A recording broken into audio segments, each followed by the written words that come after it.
ओम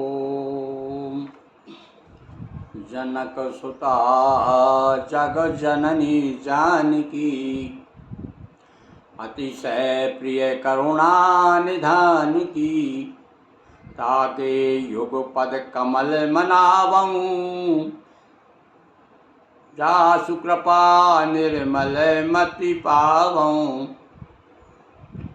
हाँ, आस्थावान सज्जनों, माताओं, बहनों, आज हमने जानकी जी का स्मरण क्यों किया समझ गए होंगे आप। अभी हमने चैत्र के माह से जो हमारा कार्यक्रम शुरू है, राम जी का जन्मदिन मनाया कब हो?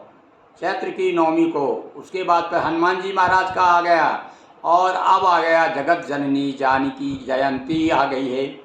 ये ये बहुत कम लोगों को मालूम है भाई। जिस प्रकार से हम राम जी का महोत्सव मनाते हैं ना, जन्मोत्सव, उसी प्रकार मैया सीता जी का भी मनाना चाहिए। और ये कब पड़ता है भाई? देखो, ये बड़ी विचित्र बात है, ये भी नवमी को ही पड़ता है, केवल एक माह बाद आता है, वैशाख शुक्ल नवमी। ये क्या है वैशाख शुक्ल नवमी? ये है जानकी जयंती, श्री जानकी जी का जन्म दिवस। अब ये जानकी जी का जन्म दिवस कैसे हुआ, कैसे जन्म हुआ, ये सब आप जानते ही हैं। कि अकाल पड़ा था एक बार मिथिला में, तो पंडितों ने बताया कि महाराज यज्ञ करिए और आप अपने हाथ से सोने का हल लेकर के खेत जोतिए। तब उन्होंने पंडितों के अनुसार खेत में हल चलाया और हल चलाते समय एक मटका निकला सोने का और थोड़ा सा लगा, नोक लगी। कई बार होता है ना, गड्ढा खोदते हैं और मूर्ति निकल आती है या कोई मटका निकल आता है। तो इसी प्रकार से वहाँ से प्रकट हुई अवनी कुमारी, कहा है सीता जी को, यानी पृथ्वी की पुत्री हैं हमारी जनक नंदिनी। तो भैया ये जनक नंदिनी, ये इसका पूर्व जन्म की कथा बताते हैं आज हमको, फिर बताएंगे आपको कि आज का हमको पैसे पूजन कैसे करना है, जानकी जयंती कैसे कम मनाते हैं, पहले तो सुन लीजिए आप। वैशाख शुक्ल नवमी।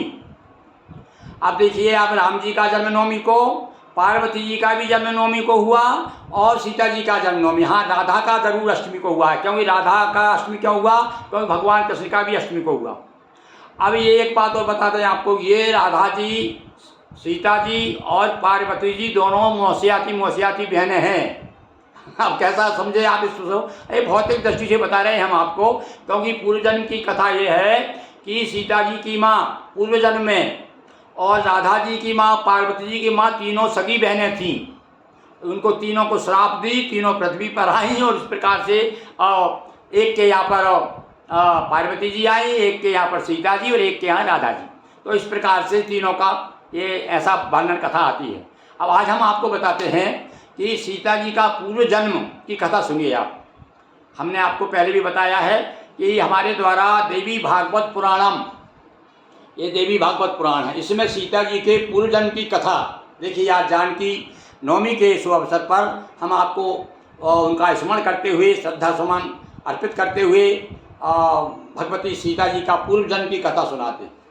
अब ये पूर्व जन्म की कथा भी बड़ी विचित्र भैया। एक कुशध्वज नाम का राजा था और मालवती नाम की रानी। इनके यहाँ पर वेदवती नाम की कन्या हुई। अब वेदवती नाम क्यों पड़ा? आपको सबको मालूम है ना कि इस प्रकार गोस्वामी तुलसीदास जी जन्म हुआ था तो पैदा होते ही राम राम बोले थे, उनका नाम राम बोला पड़ गया था। अरे इस कन्या ने पैदा होते ही वेद मंत्रों का उच्चारण किया, ये तो श्री का अंश माना गया है। हमारा ये देवी भागवत पुराण कहता है कि भगवती लक्ष्मी के अंश से वेदवती का जन्म हुआ। और जब इसने तपस्या की, भगवान ने वरदान दिया। इसे कहा जाके इसको कहा गया, भैया विद्वानों ने बताया कि आपको भगवान विष्णु जो है आपके पति होंगे। तो इसने जाकर के पुष्कर में जाकर के, पुष्कर में राजस्थान में जो है, वहाँ जाकर के बहुत तपस्या, गंधमादन पर्वत पर जाके तपस्या की। तो कहते हैं कि रावण तो बड़ा कामातुर दृष्टि से घूमता रहता था। तो एक बार रावण ने देखा कि अरे बड़ी सुंदर लड़की जो है तपस्या कर रही, तो आ गया।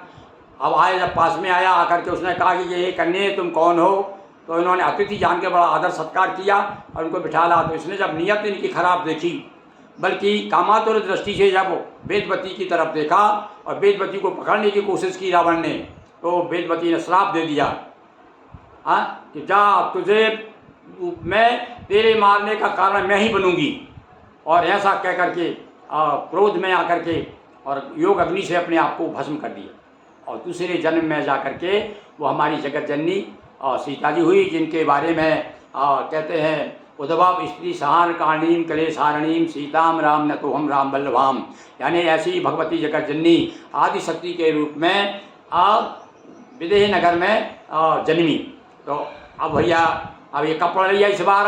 अब ये भी आप पूछना चाहेंगे हैं? ये जो है इस बार 16 मई को, 14 मई को हमने बताया गंगा सप्तमी, और ये अब देखो लगातार हमारे पर्व त्यौहार आ रहे हैं। 10 तारीख को हम मनाएंगे परशुराम जयंती, 12 मई को मनाएंगे शंकराचार्य जयंती, 14 को मनाएंगे गंगा सप्तमी, और अब 16 आ गई। 16 मई को आज इनका जन्म भी मध्याह्न में हुआ है। जैसे भगवान राम का मध्याह्न, आप तो सुनिए मैं नक्षत्र भी बता देता हूँ आपको, है देखिए राम जी का जन्म पुनर्वसु नक्षत्र में हुआ, और पुनर्वसु के बाद में पुष्य नक्षत्र आता है।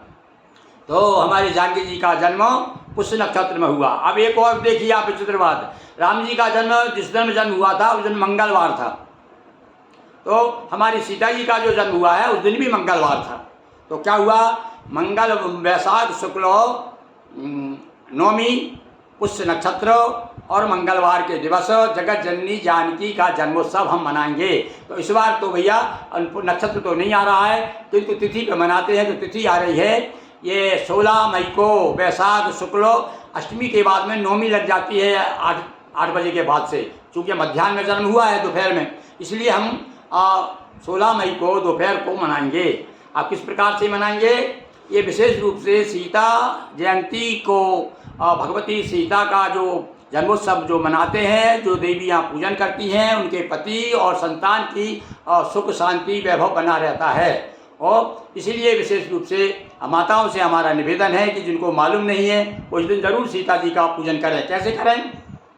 लक्ष्मी स्वरूप हैं वो, जिस प्रकार से लक्ष्मी जी की पूजन करते हैं उसी प्रकार से आप लक्ष्मी जी भगवान राम का दरबार में पूजन ले आइए आप, या राम सीता की फ़ोटो ले आइए, फ़ोटो रखिए साथ में, और साथ में उनके गुणगान गाइए, राम जी का चरित्र गाइए, रामायण का पाठ करिए।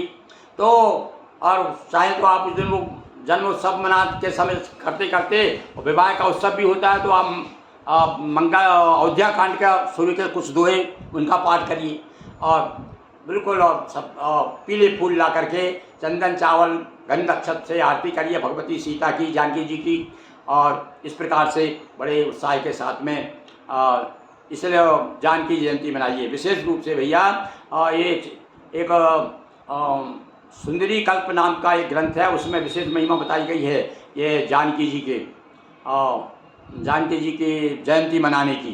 तो उस दिन आप जरूर मध्याह्न 12 बजे मनाइए आप, तो इस प्रकार से थोड़ा ध्यान दीजिए आप। तो उस दिन आप जब जानकी जयंती मनाएं और साथ साथ में मैया की कृपा प्राप्त कीजिए।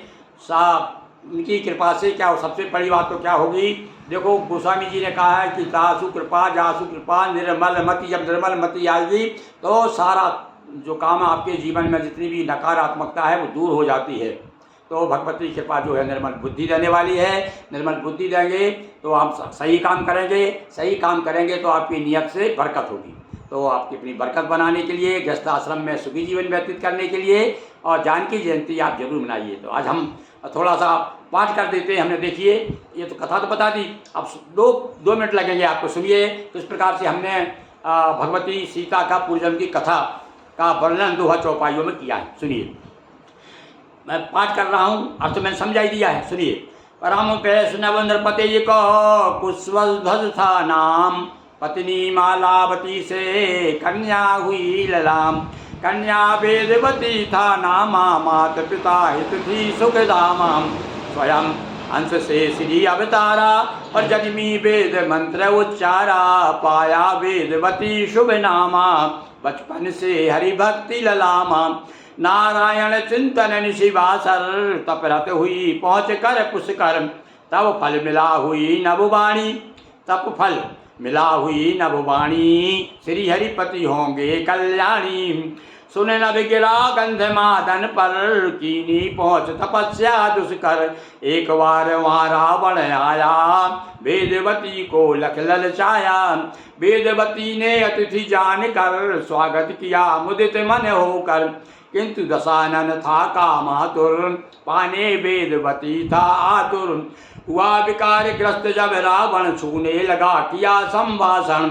वेदवती तब क्रोधित हो मन, किया दशानन का स्तंभन। हाथ बढ़ाया उसने पकड़ने, स्तंभ कर दी, स्तंभ हाथ कर दिया, हाथ आगे नहीं बढ़ा पाया रावण। दिया शाप और श्राप दे दिया, मेरे ही कारण तू मारा जाएगा रावण। दिया शाप, एक है योग अग्नि के द्वारा, वेदवती छोड़ा संसारा। अपर जन्म में वही जानकी, रावण की हुई काल जानकी। वही वेदवती जो है इस जन्म में जानकी के रूप में आई, जिस जानकी ने रावण की जान ले ली। तो वेदवती ही जनक ग्रह, जन्मी सीता नाम। आओ सीताराम को सब मिलकर है प्रणाम। बोलिए जानकी मैया की जय, सीताराम जी महाराज की जय। हर हर महादेव शंभो। हाँ, तो देखिए आपको हमने एक नई कथा सुनाई और आपको पसंद आई होगी। और यदि पसंद वाकई में आई है तो आप जो है देखिए, आप थोड़ा सा भाई साथ साथ में हमारे श्रम का फल है, आप यदि दे सकें तो इतना करिए कि थोड़ा सा पहली बार आप सुन रहे हैं सब्सक्राइब कीजिए। और यदि आप हमारे सदस्य हैं, श्रोता हैं, नियमित हमारे रामचरितमानस सुन रहे हैं और भी जो भी हम नए नए वीडियो आपको दे रहे हैं वो सुन रहे हैं, तो आप जो है थोड़ा आगे बढ़ाते जाइए, मित्रों के पास में पहुंचाइए। ज़्यादा से ज़्यादा अपना संसार, अपना जो मित्र मंडल, जो आपका श्रोता संसार हो, बढ़ना चाहिए। एक बार मेरे साथ फिर बोलिए, सियावर रामचंद्र की जय। हर हर महादेव शंभो।